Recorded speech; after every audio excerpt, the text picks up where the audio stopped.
une possibilité. Donc on peut imaginer ce genre de choses. Alors, au moment où on va rédiger le cahier des charges, le droit français, les textes nous indiquent point par point ce qu'il faut mettre dans le cahier des charges. Donc, c'est pas compliqué.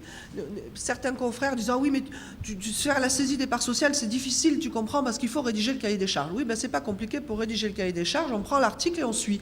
Alors, il nous dit qu'il faut déjà faire l'historique de la procédure, donc c'est pas très compliqué, hein, titre exécutoire, et puis la signification, ainsi de suite. Bon, l'historique. Ensuite, il faut bien sûr indiquer la société au sein de laquelle on a saisi les parts, et puis le nombre de parts qu'on en a saisies, si elles sont numérotées, donner les numéros de parts, et ainsi de suite. Et après, si vous voulez, il faut donner les conditions de la vente. Comment on va vendre?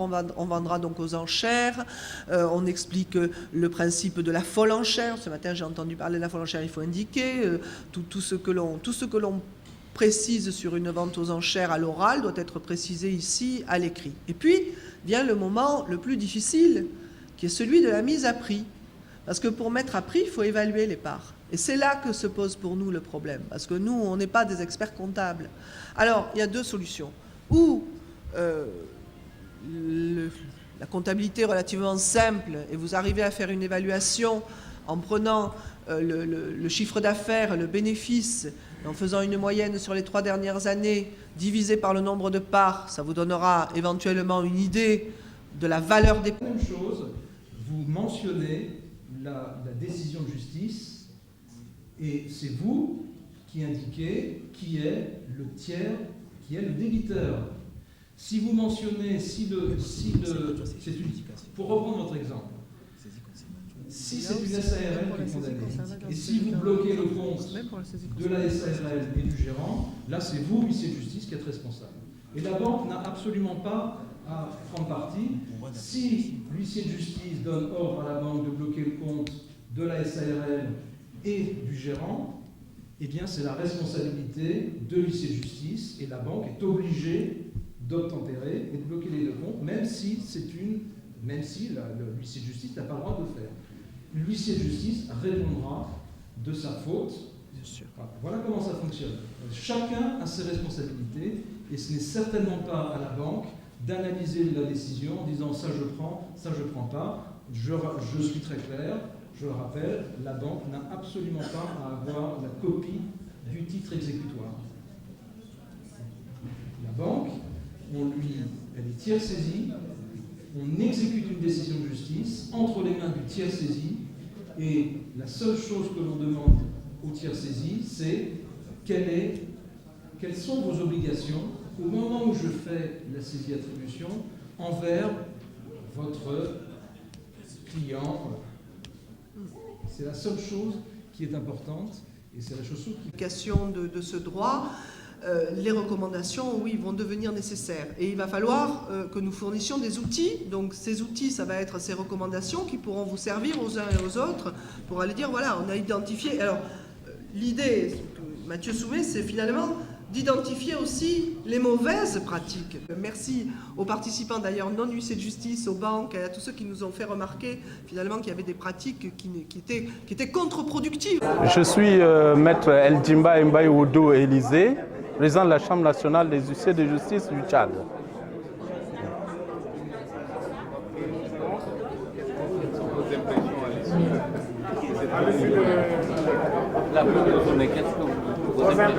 Voilà, donc je dis que ce séminaire UFOJA organisé à Dakar est très intéressant dans la mesure où ça donne l'occasion aux professionnels de l'exécution, aux juristes des banques et autres professionnels, les magistrats aussi, certains étaient là dans la salle. Ça nous permet d'aplanir les incompréhensions et les mauvaises pratiques qui minent les exécutions ou le droit à l'exécution. Donc je trouve que ce séminaire est très intéressant, et à part la richesse des interventions, le partage des expériences, ce sont des choses qui nous aident à aller de l'avant et à progresser Et dans la profession, ça nous permet d'aplanir effectivement, comme je le disais, les incompréhensions et les mauvaises pratiques qui minent les procédures d'exécution.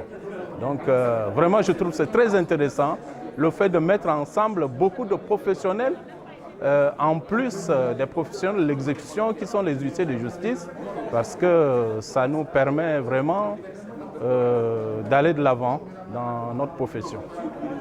Merci. Merci.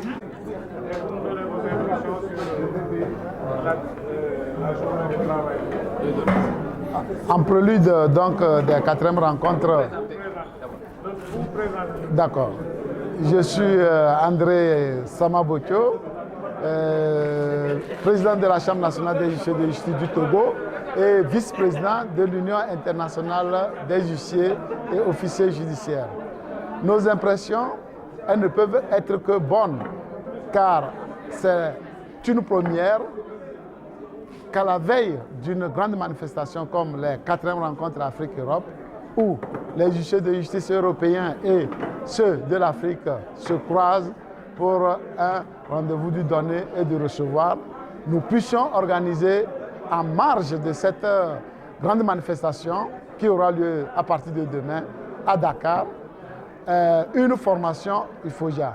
Donc IFOJA, c'est une bonne chose pour que nous puissions nous ressourcer et faire en sorte que les huissiers de justice aient une expérience parce qu'un homme qui fait une profession et ne va pas à la formation est appelé à aller vers reculer en arrière. Donc IFOJA est une bonne chose qui permet à tous les huissiers, aussi bien africains qu'européens, de faire des échanges pour faire des expériences sur le continent européen et sur le continent africain. Donc nos impressions sont très bonnes à partir du moment où la Chambre nationale du Sénégal a réservé un accueil très chaleureux à tous les intervenants. Voilà, je vous remercie. Ok, Monique Kochofa Fayourou, présidente de la Chambre nationale des huissiers de justice du Bénin.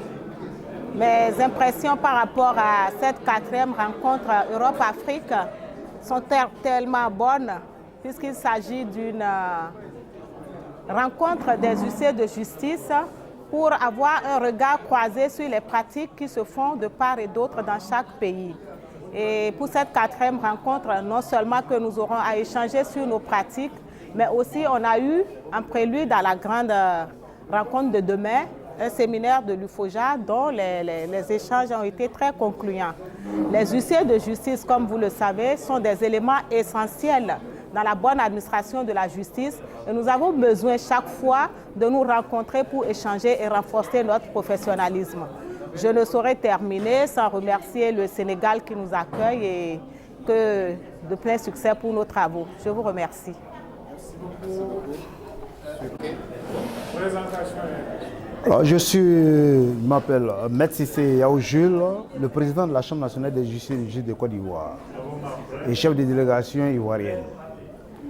Alors, cette rencontre, 4e rencontre Afrique-Europe qui se déroule sur le sol de Dakar, Sénégal, nous a vraiment permis en marge de cette rencontre de la formation organisée par IFOJA, nous a permis de véritablement voir les mauvaises pratiques des confrères ou bien dans l'espace OADA des tests de l'acte uniforme relatif aux voies d'exécution.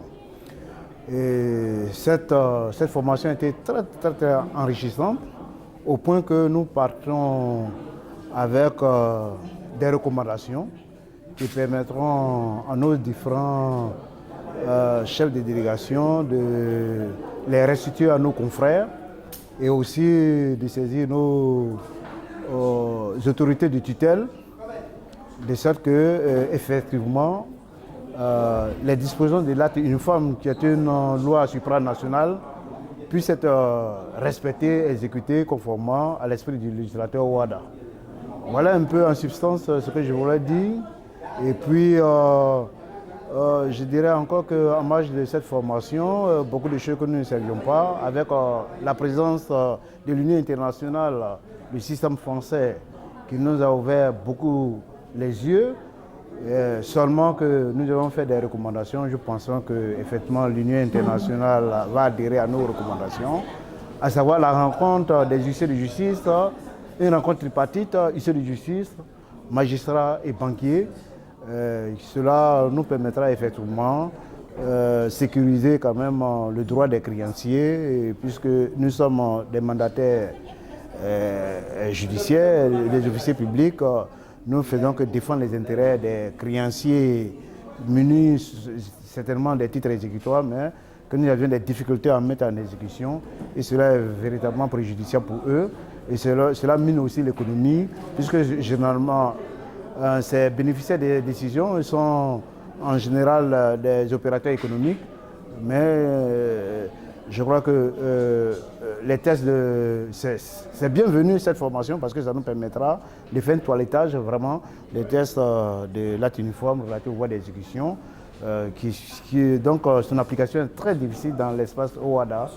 Et je crois que nous comptons vraiment sur les pouvoirs publics des différents États membres à vouloir faire quelque chose. Merci. Merci. Ok, voilà.